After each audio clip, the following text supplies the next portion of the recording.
இந்த வீடியோவில் நம்ம எந்த மேட்சை பற்றி பார்க்க போகிறோம்னு பார்த்தீங்கன்னா இப்போ IPL 2019 match number 24 Mumbai Indians versus Kings 11 Punjab மேட்சோட Dream eleven team and Dream eleven predictions தான் பார்க்க போகிறோம். இந்த மேட்ச் வந்து எங்கே நடக்குதுன்னு பார்த்தீங்கன்னா மும்பையில் இருக்க வான்கடே ஸ்டேடியத்தில் தான் நடக்க போகுது. இந்த மேட்சோட பிச் ரிப்போர்ட் பற்றி பார்த்தோம்னா நியூட்ரலாக இருக்கும்னு எக்ஸ்பெக்ட் பண்ணுறாங்க. ஆனால் வந்து கொஞ்சம் வந்து பேட்ஸ்மேனுக்கு அட்வான்டேஜ் கொடுக்கும். கொஞ்சம்னு சொல்ல முடியாது, ரொம்பவே வந்து பேட்ஸ்மேனுக்கு வந்து அட்வான்டேஜ் கொடுக்கும். இங்கே இந்த வான்கடே ஸ்டேடியத்தில் பார்த்திங்கன்னா மோஸ்ட்லி வந்து நிறையா 180+ ஸ்கோர்ஸ் போயிருக்கு. அதே சமயம் வந்து 140 ஸ்கோர்ஸும் போயிருக்குது. ஸோ அதனால் வந்து நியூட்ரலாக இருக்கும். பட் ஆனால் பேட்ஸ்மேனுக்கு கொஞ்சம் நல்ல சப்போர்ட் கொடுக்கும். இப்போ மும்பை இந்தியன்ஸோட நியூஸ் அண்ட் ப்ராபபிள் பிளேயிங் 11 பற்றி பார்க்கலாம். இப்போ மும்பை இந்தியன்ஸ் நியூஸ் பார்த்தோம்னா லசித் மலிங்கா வந்து ஸ்குவாடில் ஜாயின் பண்ணியிருக்காரு. ஆனால் வந்து அவருக்கு வந்து விளையாடுறதுக்கு உண்டான வாய்ப்பு கிடைக்குமா என்னன்னு தெரியல. அவரால் வந்து பிளேயிங் லெவலில் இடம் முடிக்க முடியுமான்னு தெரில. ஏன்னா பார்த்தீங்கன்னா அவருக்கு ரீப்ளேஸ்மெண்ட்டாக வந்த அல்சாரி ஜோசப் தான் வந்து பார்த்திங்கன்னா போன மேட்ச் பார்த்திங்கன்னா 6 விக்கெட்டாக எடுத்தார். ஒன் ஆஃப் த ஐபிஎல் வந்து ஒன் ஆஃப் தன்னு சொல்ல முடியாது, அதுதான் ஃபஸ்ட்டில் இருக்க பெஸ்ட் ஃபிகர்னே சொல்லலாம். அந்தளவுக்கு வந்து ஒரு நல்ல பர்ஃபார்மன்ஸ் கொடுத்தாரு. ஸோ வந்து அவர் வந்து பிளேயிங் லெவலில் வந்து இடம் பிடிக்கிறது ரொம்பவே வந்து கஷ்டமான ஒரு விஷயந்தான். இப்போ ப்ராபபிள் பிளேயிங் 11 பற்றி பார்ப்போம். மும்பை இந்தியன்ஸுக்கு ஓப்பனிங் பார்த்திங்கன்னா ரோஹித் சர்மாவும் குவிண்டன் டிகாக்கும் ஓப்பன் பண்ணுறாங்க. இதில் ரோஹித் சர்மா பார்த்திங்கன்னா அந்த அளவுக்கு வந்து ஃபார்ம்லேயே இல்லை. அவர் மிஞ்சி வந்து மிடில் ஆஃப் த பேட்டில் தொடுறாரு, ஒரு நல்ல கவர் ட்ரைவ் ஆடுறாரு, இல்லைன்னா வந்து ஒரு நல்ல புல் ஷாட் ஆடுறாரு. ஆனால் வந்து அது ஒரு 2 பால் தான். அதுக்கப்புறம் பார்த்திங்கன்னா வந்து எதாவது ஒன்று பண்ணி அவுட் ஆகிடுறாரு. ஒன்றும் வந்து அந்தளவுக்கு ஒன்றும் டச்சில் இல்லை. பட் ஆனால் குவிண்டன் டிகாக் பார்த்திங்கன்னா நல்ல டச்சில் இருக்கார். அவர் இந்த ஃபார்மேட் மட்டும் இல்லை, 3 ஃபார்மேட்லையுமே இப்போ ரீசெண்டாக வந்து நல்ல டச்சில் தான் இருக்கார். ஆனால் இன்னும் ஐபிஎல் இன்னும் பெருசாக ஆனால் வந்து அடிக்கவே இல்லை. 2 50 அடிச்சிருக்காரு இது வரைக்கும் பார்த்திங்கன்னா. அடுத்தது சூரியகுமார் யாதவ், இஷான் கிஷன் 2 பேருமே பார்த்திங்கன்னா ஒரு நல்ல டொமஸ்டிக் பிளேயர், நல்ல ஃபார்மில் இருக்க ஒரு டொமஸ்டிக் பிளேயர். அடுத்து பார்த்திங்கன்னா குருணால் பாண்டியா பார்த்திங்கன்னா அவங்க டீமுக்கு வந்து ஒரு பெஸ்ட் ஆல்ரவுண்டர்னே சொல்லலாம். சூழ்நிலைக்கு தகுந்த மாதிரி வந்து தன்னோட பேட்டிங்கை வந்து சேஞ்ச் பண்ணுற எபிலிட்டி அவர்கிட்ட இருக்குது. அடுத்து வந்து பொலாட் பார்த்திங்கன்னா இந்த போன வருஷம் அதுக்கப்புறம் இந்த வருஷம் ஆரம்பம் பார்த்திங்கன்னா சுத்தமாக ஒரு பர்ஃபார்மன்ஸை கொடுக்காம இருந்தார். ஆனால் கடைசி 2 மேட்சாக பார்த்திங்கன்னா ரொம்பவே வந்து நல்ல பர்ஃபார்மன்ஸ் கொடுத்துருந்தாரு. அதுலேயும் கடைசி மேட்ச் பார்த்திங்கன்னா கிட்டத்தட்ட அவரால் தான் வந்து அந்த மேட்ச் வந்து ஒரு 130+ கொண்டு போனதே வந்து அவர் அடித்த அந்த 40+ ஸ்கோரால் தான்.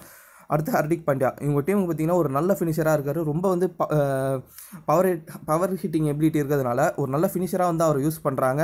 அதை அவர் நல்லா செஞ்சு கொடுத்துக்கிட்டு இருக்கார் மும்பை இந்தியன்ஸுக்கு. அடுத்து பார்த்திங்கன்னா பெஹன்ராஃப் இல்லைனா வந்து லசித் மலிங்கா விளையாடுறதுக்கு அந்தளவுக்கு வாய்ப்பு இல்லை.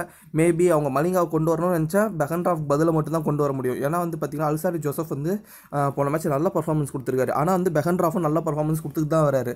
ஸோ வந்து மலிங்கா வராது ஒரு டவுட் தான். அடுத்து ராகுல் சகர் பார்த்திங்கன்னா போன மேட்ச் வந்து ரொம்பவே நல்லா பவுலிங் போட்டார். அவருக்கு வந்து நல்லா வந்து டேர்ன் கிடைக்குது. அது ஆனால் பார்த்திங்கன்னா வச்சிங்களேன், சன்ரைசர்ஸில் விளையாடக்குள்ள அங்கே ஹைதராபாத் பிச்சு பார்த்திங்கன்னா அன்றைக்கும் பார்த்து வந்து ரொம்ப ஸ்லோ பிச்சாக இருந்தது. பட் அதில் நல்லா போட்டார். பட் இந்த பிச்சை வந்து ஸ்பின்னர்ஸுக்கு வந்து அந்தளவுக்கு ஹெல்ப் கிடைக்காது. பட் ஆனால் வந்து அவர் வந்து அந்த இடத்துல பர்ஃபார்ம் பண்ண முடியுமான்றது ஒரு டவுட்டு தான். பட் ஆனால் வந்து அவர் ஒரு நல்ல பவுலர் தான் ராகுல் சகர். அடுத்து அல்சாரி ஜோசப், ஜஸ்பிரித் பும்ரா 2 பேருமே ஒரு நல்ல ஃபாஸ்ட் பவுலர், நல்ல ஃபார்மில் இருக்கக்கூடிய பவுலர். இப்போ பஞ்சாபோட ப்ராபபிள் பிளேயிங் 11 பார்ப்போம். ஓப்பனிங் பார்த்திங்கன்னா ராகுலும் கெயிலும் இறங்குறாங்க. இதில் ராகுல் பார்த்திங்கன்னா இப்போ வந்து நல்ல டச்சில் வந்துட்டார் அவர். அடுத்து பார்த்திங்கன்னா கெயில் பார்த்திங்கன்னா நல்ல ஃபார்மில் தான் இருக்கார், ஃபார்ம் ஆஃப் லைஃப்பில் இருக்காருன்னு சொல்லணும். பட் ஆனால் கடைசி 2-3 மேட்சாகவே பார்த்திங்கன்னா அவர் வந்து ஸ்கோர் பண்ணவே இல்லை. ஃபஸ்ட்டு 2 மேட்ச் மட்டும் தான் அவர் ஸ்கோர் பண்ணார். அதுக்கப்புறம் பார்த்திங்கன்னா ஃபுல் அண்ட் ஃபுல் கேஎல் ராகுல் தான் ஸ்கோர் பண்ணிட்டு இருக்காரு. இது வரைக்கும் கேஎல் ராகுல் பார்த்திங்கன்னா இந்த இதில் வந்து 4 50 அடிச்சிருக்காருன்னு நினைக்கிறேன். 3லேருந்து 4 50 அடிச்சிருக்காரு. அடுத்து மயங்க் அகர்வால், இவரும் பார்த்திங்கன்னா செம்ம ஃபார்மில் இருக்கார். அவர் வந்து எப்பயுமே டொமஸ்டிக் சர்க்கியூட்டில் ஃபார்மில் இருப்பார். பட் ஆனால் ஃபஸ்ட்டு ஆரம்பத்தில் இருக்க 2 மேட்ச் மட்டும்தான் அவர் வந்து அந்தளவுக்கு பர்ஃபார்ம் பண்ணி தவிர மற்ற எல்லா மேட்ச்லையுமே செம்மையாக பர்ஃபார்ம் பண்ணியிருக்காரு. அடுத்து சர்ஃப்ராஸ் கான், இவர் பார்த்திங்கன்னா இந்த டீமில் வந்து சூழ்நிலைக்கு தகுந்த மாதிரி தான் இறக்குறாங்க. ஆனால் வந்து மோஸ்ட்லி ஃபஸ்ட் பேட்டிங் வரக்குள்ள கடைசி 5 ஓவர்லாம் இருந்ததுன்னா அவர் வந்து அந்தளவுக்கு வந்து ப்ளே பண்ண அனுப்ப மாட்டேங்கிறாங்க. மில்லர் வந்துடுறாரு, மன்தீப் சிங் வந்துடுறாரு. பட் ஆனால் 7 விக்கெட் போச்சுன்னா நல்லாவே வந்து ஒரு சப்போர்ட் பண்ணி ஆடுறாரு, ஒரு ஆங்கர் இன்னிங்ஸ் ஆடுறாரு. சிஎஸ்கே மேட்ச்சில் பார்த்துருந்தாவே தெரிஞ்சிருக்கும். அது மட்டும் இல்லை, அவர் ஆடுறது பூராமே ஆங்கர் இன்னிங்ஸ் மாதிரி தான் ஆடுறாரு. பட் ஏன்னா அவருக்கு வந்து ஹிட்டிங் எபிலிட்டி வந்து அந்தளவுக்கு இல்லைன்னாக்குள்ள ஆங்கர் இன்னிங்ஸ் தான் அவரால் ஆட முடியும். அடுத்து மில்லர், மன்தீப் சிங். இதில் மன்தீப் சிங் பார்த்திங்கன்னா ஒரு நல்ல பிளேயர். பட் ஆனால் வந்து அவருக்கு இது பிளேயிங் லெவலில் வந்து ப்ளே பண்ணுறது வந்து ஒரு சரியான ஒரு வந்து ஸ்பாட் இல்லை அவருக்கு. பார்த்திங்கன்னா எப்படி ஒரு கொல்கத்தாவில் வந்து ஒரு சுப்மன் கில் இருக்காரோ அந்த மாதிரி தான் வந்து பஞ்சாபுக்குள்ள வந்து மன்தீப் சிங் இருக்கார். ஏன்னா வந்து அவர் ஒரு நல்ல பிளேயர். பட் ஆனால் வந்து பார்த்திங்கன்னா அவருக்கு வந்து இடம் இல்லை போய் விளையாடுறதுக்கு. ஏன்னா மேலே இருக்க டாப் ஆர்டர் ஃபுல்லாகவே வந்து நல்லா பர்ஃபார்ம் பண்ணிக்கிட்டு இருக்கிறதுனால அடுத்து டேவிட் மில்லர், இவர் பார்த்தீங்கன்னா அவர் வந்து செம்ம ஃபார்மில் இருக்கார். அதுவும் இல்லாமல் இவர் T20 இவர் தான் வந்து ஃபஸ்ட்டு செஞ்சுரி வச்சிருக்காரு. அடுத்து சாம் கரன், அஸ்வின். சாம் கரன் பார்த்தீங்கன்னா ஒரு நல்ல ஆல்ரவுண்டர். பட் ஆனால் வந்து பார்த்தீங்கன்னா அவர் இது வரைக்கும் அந்த ஒரு மேட்ச் தான் பர்ஃபார்ம் பண்ணியிருக்காரு. அந்த 4 விக்கெட் ஆல் ப்ளஸ் ஒரு 20+ ரன் அடித்தார். அதுக்கப்புறம் வந்து எந்த இதுலேயுமே வந்து அந்த அளவுக்கு பர்ஃபார்மன்ஸ் கொடுக்கல. மேபி இந்த மேட்ச் வந்து அவருக்கு பதிலாக மேபி டை வரத்துக்கு கூட ஒரு வாய்ப்பு இருக்குது. ஆனால் எனக்கு தெரிஞ்சு அஸ்வின் வந்து பார்த்திங்கன்னா அவர் எடுக்கிற மாதிரி அந்த மூடில் இல்லைன்னு தோணுது எனக்கு. ஏன்னா வந்து அவரை ஏன் வச்சுருக்காங்கன்றது எனக்கு சென்னை மேட்ச்லேயே வந்து கொஞ்சம் டவுட்டாக தான் இருந்தது. மேபி சென்னை மேட்ச்சில் வந்து அவருக்கு பதிலாக கூட வந்து ஒரு ஸ்பின்னரை வந்து நம்ம முஜிப்பை எடுத்துருந்துருக்கலாம் அந்த மேட்ச். பட் ஆனால் அதை அவர் செய்யவே இல்லை. அடுத்து ரவி அஸ்வின், இவர் பார்த்திங்கன்னா வந்து மோஸ்ட் எக்கனாமிக்கலாக போட்டுக்கிட்டு இருக்காரு பஞ்சாபுக்கு பார்த்திங்கன்னா. அது மட்டும் இல்லாமல் விக்கெட் டேக்கிங் எபிலிட்டியும் வச்சுருக்காரு. அடுத்து வந்து ராஜ்புட், ஷமி, முஜிப், இவங்க 3 பேருமே வந்து பார்த்திங்கன்னா செம்ம ஃபார்மில் இருக்காங்க. 3 பேருமே பார்த்திங்கன்னா வந்து நல்லா போட்டுக்கிட்டு இருக்காங்க. இதில் முகமது ஷமி பார்த்திங்கன்னா இப்போலாம் வந்து டெத் ஓவர் வந்து ரொம்பவே அருமையாக போட்டுக்கிட்டு இருக்காரு. இதில் முஜிப் நீங்கள் விளையாடுவாருன்னு தெரில. ஏன்னா வந்து கிங்ஸ் 11 பஞ்சாபை பொறுத்த வரைக்கும் ப்ராப்பபிள் பிளேயிங் லெவல்னே ஒன்று சொல்ல முடியாது. ஏன்னா வந்து அஸ்வின் திடீர்னு மாற்றாரு. மேபி நீங்கள் டை வரலாம், யாருக்கு பதிலாக அது ஒன்று சாம் கரனுக்கு பதிலாக வரலாம், இல்லை முஜிப்புக்கு பதிலாக வரலாம், இல்லை வராமல் கூட ஒரு அவர் இது வரைக்கும் சேம் பிளேயிங் லெவலில் வச்சு விளையாண்டதே கிடையாது.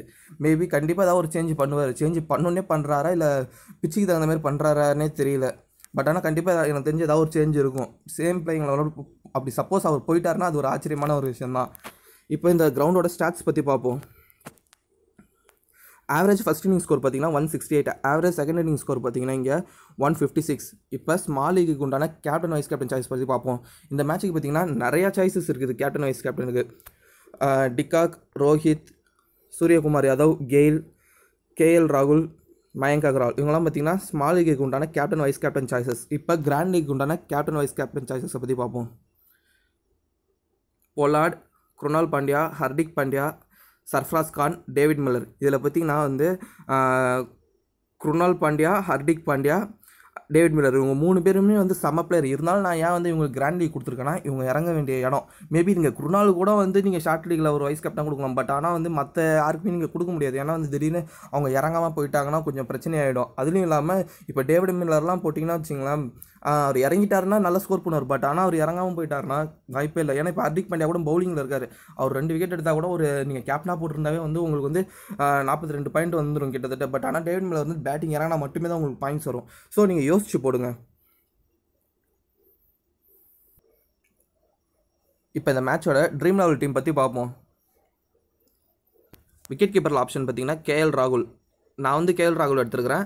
நீங்கள் குவிண்டன் டிகாக் வேணா கூட எடுக்கலாம். அவர் வந்து நல்ல பேட்ஸ்மேன் ப்ளஸ் வந்து நல்ல ஃபார்மில் இருக்கார். பட் ஆனால் நான் வந்து ராகுல் தான் எடுத்துருக்கேன். ஏன்னா வந்து பார்த்திங்கன்னா அவர் பார்த்திங்கன்னா வந்து அதிரடியாக ஆட மாட்டேங்கிறார். ஓப்பனிங்கில் ஒரு நல்ல ஆங்கர் இன்னிங்ஸ் ஆடி பின்னாடி ஆடுறதுனால ஓரளவுக்கு நம்மளுக்கு வந்து சேஃபாக இருக்குமேன்றதுக்காக நான் வந்து விக்கெட் கீப்பர் ஆப்ஷனில் ராகுல் எடுத்துருக்கேன். பட் ஆனால் குவிண்டன் டிகாக்கும் ஒரு நல்ல சாய்ஸ் தான். நீங்கள் அவரு கூட போகலாம், அதில் தப்பு இல்லை. அதுவும் இல்லாமல் நீங்கள் குவிண்டன் டிகாக் போனீங்கன்னா 0.5 குறையும். மேபி இங்கே வேறு எங்கேயாவது மாற்ற வேண்டிய இடத்துல வேணும்னா கூட மாற்றிக்கலாம். அதான் சொல்கிறேன். பேட்ஸ்மேன் வந்து பார்த்திங்கன்னா கிறிஸ் கெயில், மயங்க் அகர்வால், ரோஹித் சர்மா, சூரியகுமார் யாதவ். ஆல்ரவுண்டர்ஸில் பார்த்திங்கன்னா அஸ்வின், ஹர்திக் பாண்டியா, குருணால் பாண்டியா. பவுலர்ஸில் பார்த்திங்கன்னா ஷமி, அல்சாரி ஜோசப், ராகுல் சகர். இப்போ நீங்கள் வந்து பார்த்திங்கன்னா ராகுலுக்கு பதிலாக குவிண்டன் டிகாக் எடுத்திங்கன்னா வச்சுங்களேன், இங்கே ராகுல் சகருக்கு பதிலாக வேறு யாராவது மாற்றலாம். ஏன்னா வந்து நான் கிரெடிட்ஸ் இல்லாமல் தான் வந்து 8 பாயிண்டில் வந்து ராகுல் சகர் எடுத்திருக்கேன். ப்ளஸ் வந்து பார்த்திங்கன்னா மும்பையில் பார்த்திங்கன்னா நான் கரெக்டாக சொல்லணும்னா 4 பவுலர் இருக்கிற மாரி இருக்குது. அவங்க ஆல்ரவுண்டர் தான் இருந்தால் வந்து இப்போ இங்கே வந்து நான் வந்து ஒரு பவுலர் எக்ஸ்ட்ரா எடுத்ததுனால பஞ்சாபில் பார்த்திங்கன்னா வெறும் 2 பவுலர் தான் எனக்கு வந்து வராங்க. ஸோ வந்து அப்படி பார்க்கக்குள்ள நீங்கள் வந்து மேலே வந்து குவிண்டன் டிகாக் எடுத்திங்கன்னா இங்கே வந்து 8.5 வரும். மேபி நீங்கள் சாகருக்கு பதிலாக பஞ்சாப்லேருந்து ஒரு பவுலர் நீங்கள் வந்து பிக் பண்ணலாம். அது வந்து உங்களோட விருப்பம். நான் வந்து ராகுலுக்கு போனதுனால எனக்கு கிரெடிட்ஸ் பத்தலை. ஸோ அதனால் வந்து பார்த்திங்கன்னா நான் ராகுல் சகர் எடுத்திருக்கேன். இல்லைனா இன்னொரு சாய்ஸ் இருக்குது. நீங்கள் வந்து பார்த்திங்கன்னா ரோஹித் சர்மாவோ இல்லை கெயிலியோ விட்டுட்டு வேணால் வந்து நீங்கள் கீழே இருந்து வேறு யாராவது பிக் பண்ணலாம். ஆனால் நான் வந்து இந்த மேட்ச் வந்து பார்த்திங்கன்னா இந்த டீமுக்கு கேப்டனாக ரோஹித் சர்மாவையும் வைஸ் கேப்டன் கிறிஸ் கெயிலையும் கொடுத்துருக்குறேன். டீம் வந்து சேஃபான டீம் தான். பட் ஆனால் கேப்டன் சாய்ஸும் வைஸ் கேப்டன் சாய்ஸும் கொஞ்சம் வந்து நான் கொஞ்சம் இன்றைக்கி வந்து நான் ரிஸ்கியாக தான் போட போகிறேன். ஏன்னு கேட்டிங்கன்னா இதில் வந்து கெயில் பார்த்திங்கன்னா அவர் நல்ல ஃபார்மில் தான் இருக்கார். பட் ஆனால் 3 மேட்சாக பர்ஃபார்ம் பண்ணல. ஸோ மேபி அவர் இந்த மேட்ச் பர்ஃபார்ம் பண்ணால் ஒரு வாய்ப்பு இருக்குது. இதில் ரோஹித் சர்மா பார்த்தீங்கன்னா அவர் சுத்தமாக இது வரைக்கும் பர்ஃபார்மே பண்ணல. போன ஐபிஎல்லேருந்தே வந்து பார்த்தீங்கன்னா அவரோட ஸ்டாண்டர்ட்ஸுக்கு அவர் இன்னும் பர்ஃபார்ம் பண்ணவே இல்லை. போன வருஷம் பார்த்தீங்கன்னா ஆர்சிபிக்கு எதிர்க்க மும்பையில் இதே வான்கடே ஸ்டேடியத்தில் ஒரு 90+ ஸ்கோர் ஒன்று அடிச்சிருப்பார். அதுதான் அவர் வந்து பெஸ்ட்டாக இருந்தது இது வரைக்கும். இந்த போன வருஷம் இப்போ இந்த வருஷம் நடக்கிற இப்போ இந்த மேட்ச் வரைக்கும் பார்த்தீங்கன்னா அதுதான் அவர் வந்து பெஸ்ட்டான ஒரே ஒரு மேட்ச்சு. அவர் இன்னும் பர்ஃபார்மன்ஸே கொடுக்கல. மேபி இன்றைக்கி வந்து அதுவும் இல்லாமல் அவரும் ஒரு லோக்கல் பாய்னாக்குள்ள இன்றைக்கி மேபி அந்த வான்கடே ஸ்டேடியத்தில் ஒரு இன்னிங்ஸ் அவர் ஆடினார்னா மேபி மேலே வர வாய்ப்பு இருக்குது. பட் ஆனால் அது வந்து ரிஸ்கி டீம் கிடையாது, இது வந்து சேஃபான டீம் தான். நான் வந்து captain and vice captain choice தான் கொஞ்சம் ரிஸ்கியாக நான் எடுத்திருக்கேன். நீங்கள் சேஃபாக ப்ளே பண்ணணுன்னு பார்த்தீங்கன்னா ராகுலுக்கு கேப்டன் சாய்ஸ் கொடுக்கலாம், மயங்க் அகர்வாலுக்கு கேப்டன் சாய்ஸ் கொடுக்கலாம். இப்போ வைஸ் கேப்டன் சாய்ஸில் பார்த்தீங்கன்னா ஹர்திக் பாண்டியா இருக்கார், சூரியகுமார் யாதவ். இவரை பார்த்தீங்கன்னா வச்சிங்களேன் நீங்கள் கேப்டன் வைஸ் கேப்டன் ரெண்டுத்தில் எது வேணாலும் கொடுக்கலாம். ராகுல், மயங்க் அகர்வால், சூரியகுமார் யாதவ் இவங்க 3 பேருக்குமே பார்த்தீங்கன்னா கேப்டனும் கொடுக்கலாம், இல்லை வைஸ் கேப்டன் சாய்ஸும் கொடுக்கலாம். சூரியகுமார் யாதவ் வந்து இந்த கிரவுண்டில் வந்து ரொம்பவே நல்லாவே ப்ளே பண்ணியிருக்காரு. இது வரைக்கும் அவர் ரெக்கார்ட்ஸ்லாம் இந்த கிரவுண்டில் எடுத்து பார்த்தீங்கன்னா அவ்வளோ சூப்பராக இருக்குது. அந்தளவுக்கு ஒரு நல்ல ஒரு பிளேயிங் எபிலிட்டி வச்சிருக்காரு இந்த கிரவுண்டில். மேபி நீங்கள் அவரு கூட போகலாம். ஆக்சுவலாக இந்த நான் டீம் கிரியேட் பண்ணக்குள்ள ஃபஸ்ட்டு பார்த்தீங்கன்னா நான் வந்து ராகுலை கேப்டனாகவும் சூரியகுமார் யாதவ் தான் வைஸ் கேப்டனாகவும் நான் போட்டிருந்தேன். இப்போ தான் மாற்றினேன். இந்த வீடியோ நான் ரெக்கார்ட் பண்ணுறதுக்கு முன்னாடி தான் வந்து பார்த்திங்கன்னா யோசித்து வந்து ரோஹித் சர்மாவையும் கெயிலையும் நான் வந்து மாற்றி போட்டேன். மேபி நான் ஏதாவது ஒரு வழியில் நான் வந்து கொஞ்சம் இது பண்ணியிருக்கலாம். ஒரு கேப்டன் மட்டும் வந்து கொஞ்சம் ரிஸ்கியாக. ஆனால் நான் வந்து இந்த மேட்ச் வந்து 2 பேரையுமே வந்து 2 சாய்ஸுமே நான் வந்து கொஞ்சம் ரிஸ்கியாக தான் சூஸ் பண்ணான்னு இருந்தேன். அதனால தான் வந்து பார்த்திங்கன்னா இப்போ தான் மாற்றினேன். கேப்டனாக வந்து ரோஹித் சர்மாவையும் வைஸ் கேப்டனாக கிறிஸ் கெயிலையும். உங்களுக்கு வந்து கொஞ்சம் நான் ரிஸ்க் எடுக்கிறேன் அப்படின்னாக்குள்ளே மட்டும் நீங்கள் இந்த கேப்டன் வைஸ் கேப்டன் சாய்ஸை சூஸ் பண்ணுங்கள். அப்படி இல்லைனா நீங்கள் ராகுல், மயங்க் அகர்வால், சூரியகுமார் யாதவ் இவங்க 3 பேர் இருக்காங்க. இவங்க 3 பேருக்கு யாருக்காவது வந்து 2 பேருக்கு வந்து கேப்டன் வைஸ் கேப்டன் சாய்ஸ் கொடுத்து பாருங்கள். ஏன் சொல்கிறேன்னு பார்த்தீங்கன்னா அதான் சொன்ன மாதிரி வந்து இது வரைக்கும் வந்து ரோஹித் சர்மா வந்து அடிக்கவே இல்லை. கெயிலாவது ஃபார்மில் இருக்கார். ஃபார்மில் இருந்து ஒரு 3 மேட்ச் கொஞ்சம் ஃபெயில் ஆனாரே தவிர, பட் ஆனால் வந்து ரோஹித் சர்மா இன்னும் அடிக்கவே இல்லை. அவர் இன்றைக்கி ஹோம் கிரவுண்டு ப்ளஸ் வந்து பார்த்திங்கன்னா அவங்க டீம் வந்து ஒரு இப்போ நல்ல நிலைமையில் இருக்காருன்றக்குள்ள அந்த அவர்கிட்ட இருக்க அந்த டென்ஷன் எதுவுமே இல்லாமல் இன்றைக்கி வந்து விளையாடுறதுக்கு ஒரு நல்ல வாய்ப்பு இருக்குன்னுக்குள்ளே மட்டும் பார்த்தீங்கன்னா நான் ரோஹித் சர்மா கேப்டனாக கொடுத்துருக்கேன். நீங்கள் வந்து இப்போ மறுபடியும் சொல்கிறேன், நீங்கள் ரிஸ்க் எடுக்கிறதா இருந்தால் மட்டும் இந்த கேப்டன் வைஸ் கேப்டன் சாய்ஸை சூஸ் பண்ணுங்கள். இல்லைனா வந்து நீங்கள் வேறு யாரையாவது வந்து ப்ரிஃபர் பண்ணுறேன்.